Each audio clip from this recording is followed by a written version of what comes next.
Good. I hope I don't look all that bright. uh, I, I guess I didn't catch a cold. I just have a scratchy throat, which is always a sign to me that I have like a cold. Um, well, today was the last day for Josh. The White House briefing, and a question was put to him, and I love the way uh he articulates his answers. Is very diplomatic and classy. But they were talking about Putin speech on Trump and prostitution, and he was and prostitution is illegal in Russia. Um, but it reminded me of the propaganda that like the Russians had started, like I think it was in the 80s or something. Um, well, I don't know if it was propaganda, but they were saying that prostitutions could be used for spies. Um, and then when Obama um, at first came in office, he had a problem with the CIA guys down in was it Brazil where prostitution is legalized.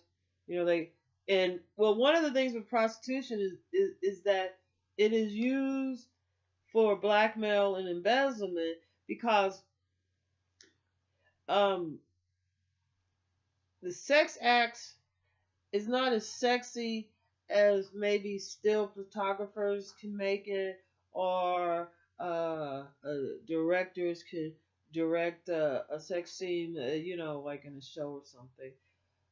This stuff is dry. Oh well. um, um, but um, and like what was it? Yeah, it was here in Memphis. They had some police lady, that had white lady that had been undercover like for a whole year, and they couldn't get her out. Basically, she was living off the street, being a bum. But um,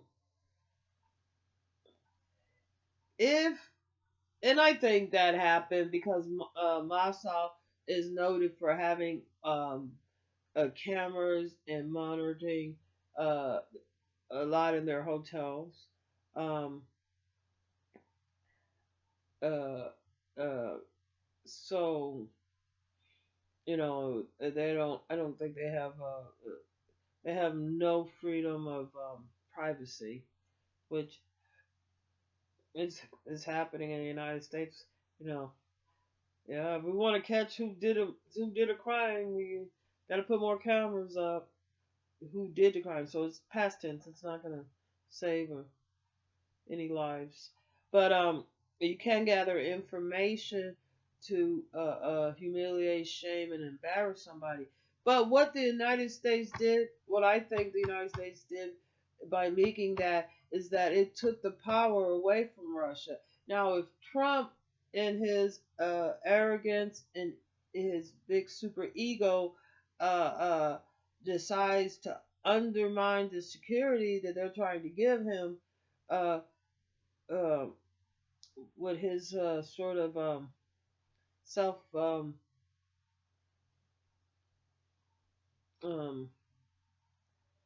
greatness that he has. I don't know what to call him. He has some delusions, and now that he's getting ready to be sworn in president, um, it looks like the people that he's picking for his cabinet, especially that one, I can't think of her name, but she was going to be over education. She's the one that wants to privatize like most of the schools. So that means only people, the poor won't be able to afford to go to school like they do in a lot of countries, a lot of third world countries. You have that problem. So, um, and I think the only way you could go back in time, if you want to go back in time to where America was great, I think it's just before um, the European whites invaded this land and basically, robbed, pillaged, raped, I mean, you could just look at the United States. It's a cesspool. You can walk around Memphis, and I, I dare you to walk more than 50 feet without finding trash. Just I dare you to walk 50 feet without without seeing trash. I dare you to drive 50 feet without coming across just a view of trash from sea to sea. So I think that with Trump and the Republicans, I think there is some delusion of grandiose. Uh, maybe they even think they're gods, but their behavior is more of that of a parasite. They're living off of the the poor, because we pay taxes. The poor work. The poor pays more in, and so worried about being accused of being a bum or something, that they pay, they pay their bills, they pay their electric, they pay their gas, they pay their water, they pay their car payments, they pay their insurance, they pay their medical, and then there'd be another thing they want us to pay for, and we're not really manufacturing enough to where our new generation uh, uh, is going to be able to be consumers, uh, to support, um, well, uh, to support the base of the United States, uh, and then like if it, and I do believe that Trump definitely was with prostitutes. I mean, you could hear by the some of the words that he uses, how he talks. You get a good example of what he thinks about women. You could hear what he said about his daughter. You know, and uh. I guess she was supposed to be flattered that, yeah, well, if you were my daughter, I'd be fucking you or dating you. That's it. I'll be dating you. Same difference.